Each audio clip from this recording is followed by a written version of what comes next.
સુરતની વેસુની હોટલમાં ground floor પરથી શંકાસ્પદ હાલતમાં સોફ્ટવેર એન્જિનિયરનો મૃતદેહ મળ્યા બાદ ફોરેન્સિક પીએમ અને પોલીસ તપાસમાં ચોંકાવનારો ઘટસ્ફોટ થયો છે.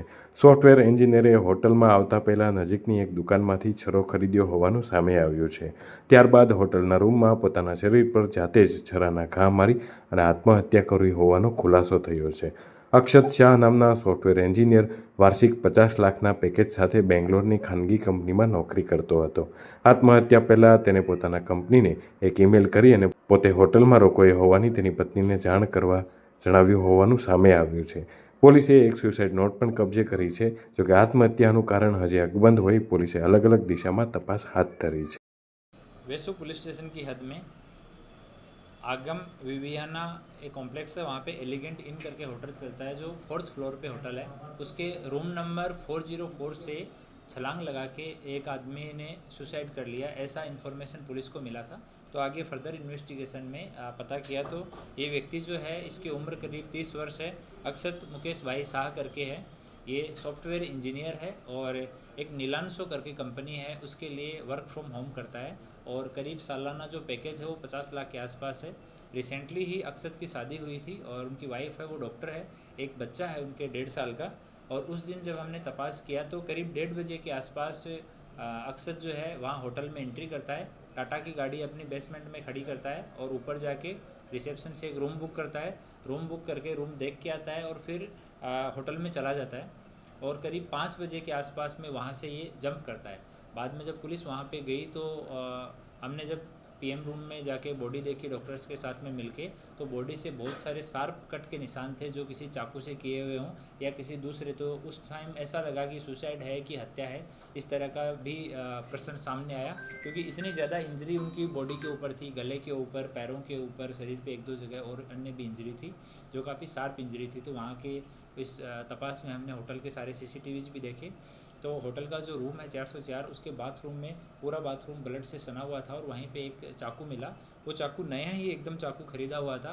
उसके ऊपर जहाँ से ख़रीदा उसका स्टिकर और चाकू का जो पैकेट है वो भी रूम से हमें मिला।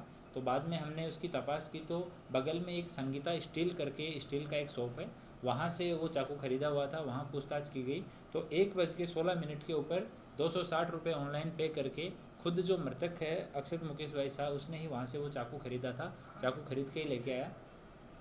उनके पास में एक बैग बरामद हुआ जिसमें लैपटॉप, मोबाइल फ़ोन, एक डायरी और एक जीन्स और कुछ कैश और पर्स उस बैग से बरामद हुआ।